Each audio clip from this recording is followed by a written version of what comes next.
नमस्कार प्रिय दर्शकों, आप देख रहे हैं ज्योतिष मंत्र। प्रिय दर्शकों, आज मैं आदिशक्ति महाकाली के एक ऐसे मंत्र प्रयोग की चर्चा करने जा रहा हूं जो प्रत्येक व्यक्ति को अपने सर्व प्रकार के दुख निवारण हेतु प्रातः या संध्या समय कभी भी एक बार अवश्य ही जाप करना चाहिए। मात्र एक बार के लिए बोला है, अधिक करें आपकी इच्छा।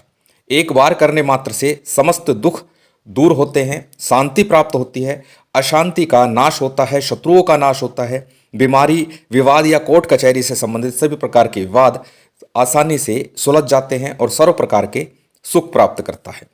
मंत्र अत्यंत तीव्र और चमत्कारिक माना जाता है।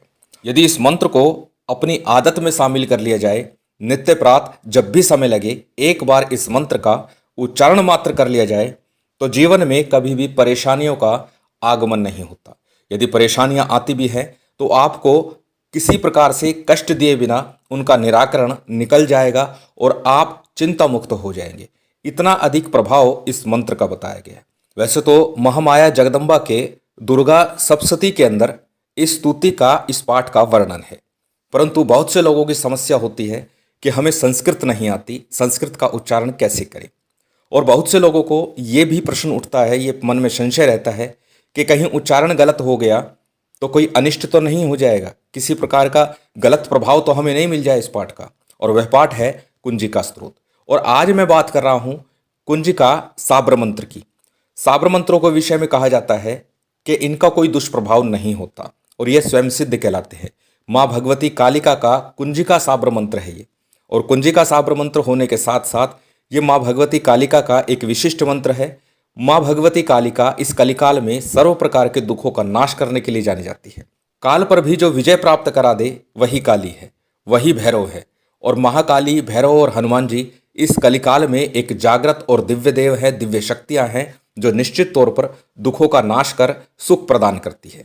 और आज के इस मंत्र में ये संशय भी खत्म हो जाता है कि उच्चारण कैसे होगा। बड़ी सरलता से, सरल भाषा में आप इसका उच्चारण कर सकते हैं क्योंकि बहुत ही सरल है। और साथ ही साथ इसका कोई साइड इफेक्ट या नेगेटिव इफेक्ट नहीं है। आपसे अगर कहीं भूल भी होती है तो भी आपको चिंता करने की आवश्यकता बिल्कुल भी नहीं है। माँ भगवती आपके ऊपर निश्चित तौर पर कृपा करेंगी और आपके कार्यों की सिद्धि होगी।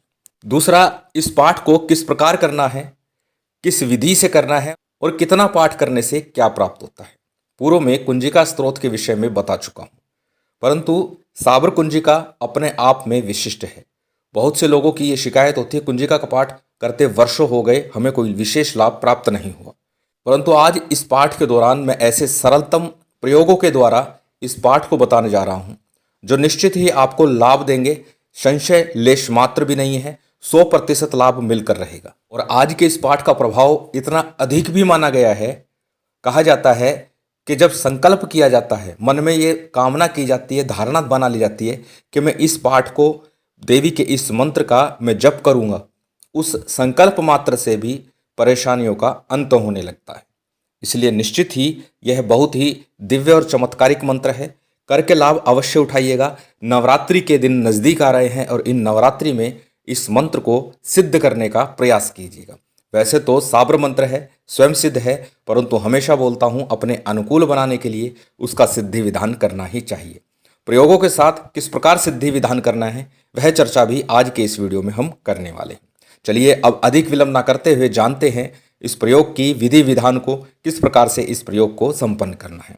हमेशा की तरह सबसे पहले बात करेंगे साधना की सामग्री की, कि किस प्रकार की सामग्री को लेकर के हम इस प्रयोग को करना है। प्रिय दर्शकों, साधना सामग्री कोई बहुत अधिक लंबी चौड़ी नहीं है। जो सामान्य माँ भगवती दुर्गा काली की पूजा में प्रयोग की जाती है वही सामग्री है।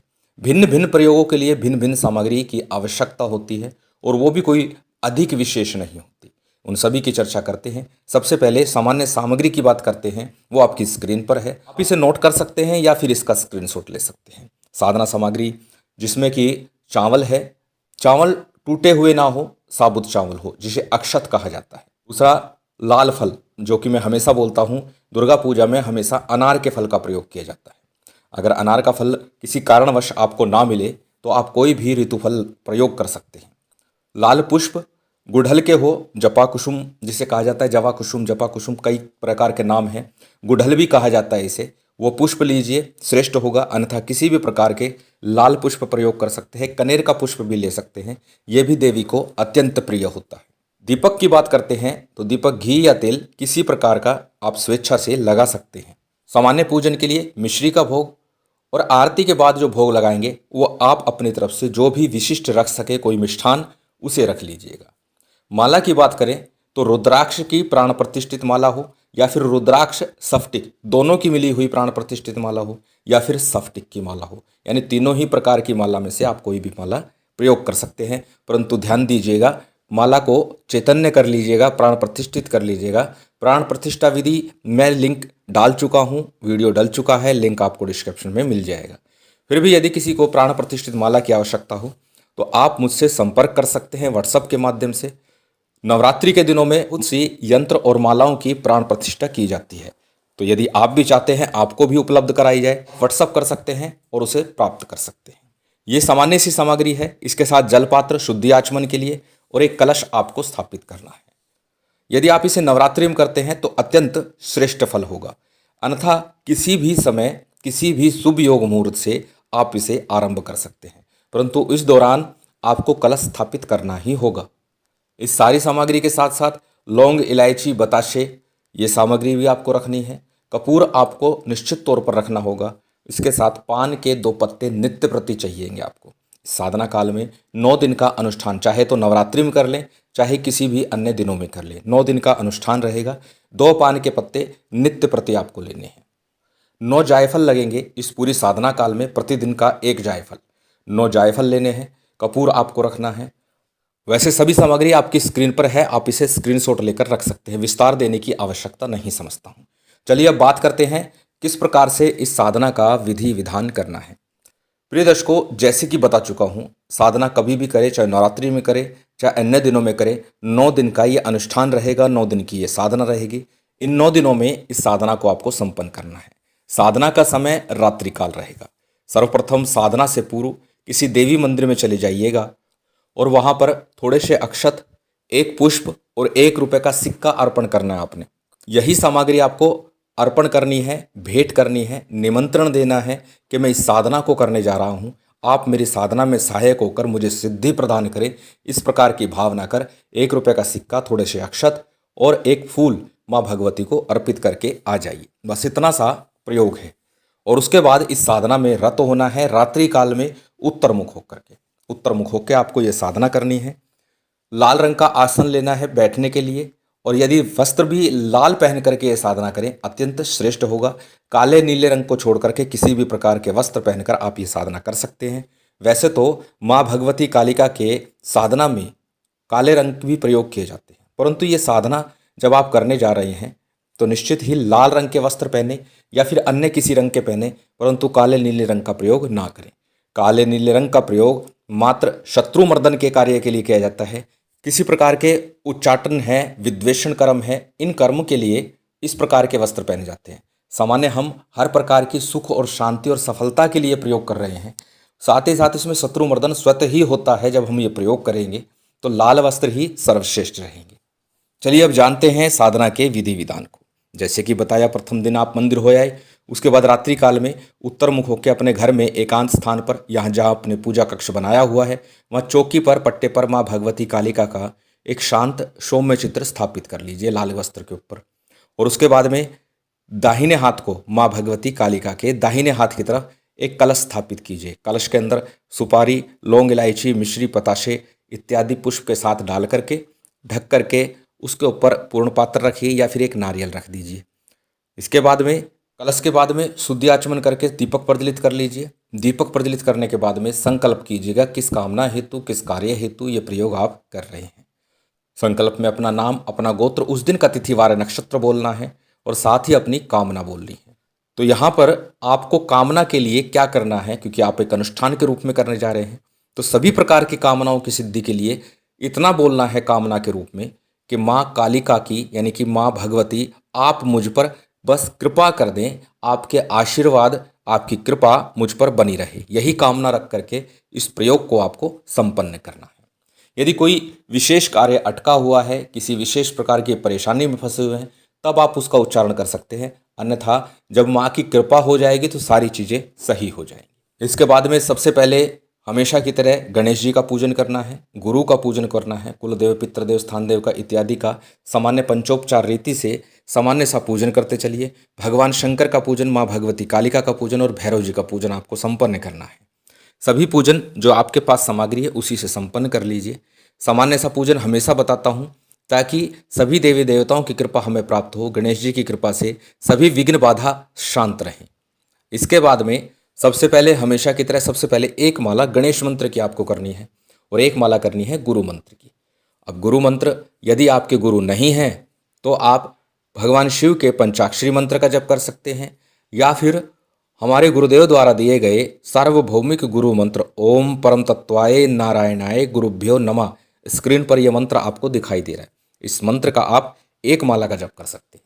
इसके बाद में साबर सिद्धि मंत्र जो अनेकों बार मैं बता चुका हूँ, इस मंत्र का आपको जप करना है। साबर सिद्धि मंत्र भी मैंने आपको स्क्रीन पर पुनः दिखा दिया है।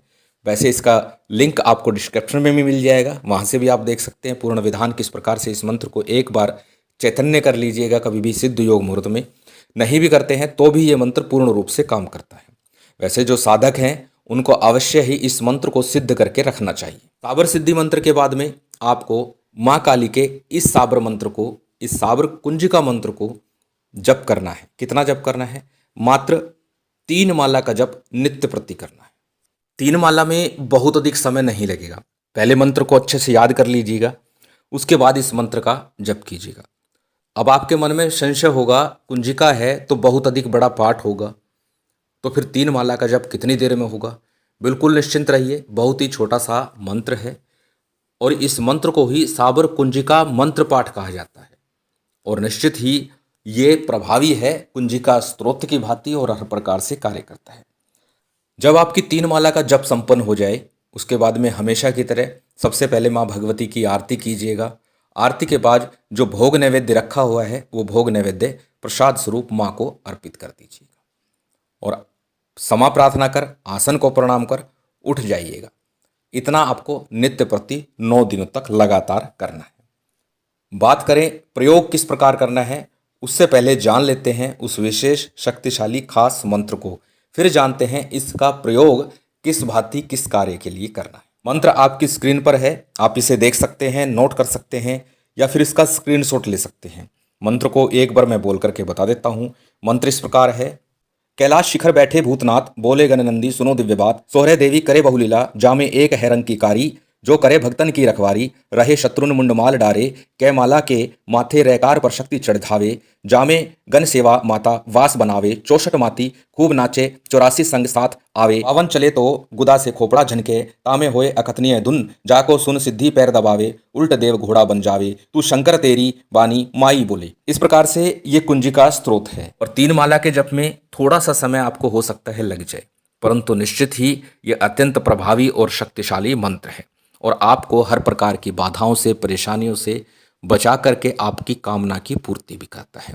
और अब जानते हैं कामना पूर्ति के लिए, बाधा की शांति के लिए किस प्रकार से प्रयोग करना है। दर्शकों, वैसे तो कुंजिका स्त्रोत के पाठ के समय अलग अलग बाधा परेशानी के लिए, कामना पूर्ति के लिए प्रयोग बताए गए हैं, परंतु इस प्रयोग में एक सामान्य प्रयोग मैं आपको बताने जा रहा हूँ कि वीडियो बहुत अधिक लंबा हो जाएगा। सामान्य प्रयोग क्या है? 11 पाठ आपको करने हैं। 11 पाठ का मतलब 11 बार इस मंत्र का उच्चारण करना है। 11 पाठ करने हैं। क्या सामग्री रखनी है? 2 पान के पत्ते रखने हैं, उल्टा और सीधा, और उसी के ऊपर थोड़े से अक्षत रखिएगा, 1 सुपारी, 1 जायफल, 2 लौंग, 2 इलायची, 7 पतासे। सामग्री को नोट कर लीजिएगा। ये सारी सामग्री आपको रखनी है। इसके साथ में 2 बर्फ़ी के पीस रखने हैं और 1 रुपये का सिक्का रखना है। ये सारी सामग्री लेकर के 11 पाठ आपको करने हैं। दाहिने हाथ से इस सामग्री को ढक लेना है। बाएं हाथ में सामग्री रखिए, दाहिने हाथ से ढकिए। उच्चारण करके ये सारी सामग्री किसी भी काली मंदिर में, और विशेषकर जो मंदिर चौराहे पर बना हो, किसी भी चौराहे पर कोई काली मंदिर हो या भगवान शंकर का मंदिर हो और वहाँ पर देवी की कोई भी मूर्ति हो, किसी भी प्रकार की मूर्ति हो, दुर्गा की हो, काली की हो या अन्य किसी देवी की हो, उस मंदिर में ले जाकर इसे अर्पित कर दीजिए और अपनी कामना 11 बार बोल दीजिए। मंत्र को 11 बार बोलना है और 11 बार ही अपनी कामना बोलनी है। और बिना कुछ कहे, बिना कुछ बोले, चुपचाप बिना पीछे मुड़े आ जाइए। ये तंत्र प्रयोग है, निश्चित ही आपकी कामना पूरी हो जाएगी। और हमेशा बोलता हूँ, जब भी किसी मंत्र का जप करें तो ऐसा नहीं कि उसी दिन जपा और फिर उसके बाद छोड़ दिया। इसके बाद भी लगातार उसको जपना चाहिए, कम या अधिक संख्या में। तो नित्य प्रति यदि आप 11 पाठ 11 बार भी इस मंत्र का उच्चारण करते हैं तो आपके लिए ये मंत्र अत्यंत श्रेष्ठ और फलदायक बन जाता है। महामाई की विशेष कृपा आप सभी पर बनी रहे, यही कामना है। और उम्मीद करता हूँ आज की ये जानकारी, ये वीडियो आपको अच्छी लगी होगी। यदि अच्छी लगी हो तो कृपया लाइक कीजिएगा, शेयर कीजिएगा। यदि चैनल पर नए हैं तो सब्सक्राइब कर बेल आइकन बटन दबा दीजिएगा। जय माता दी, जय श्री राम।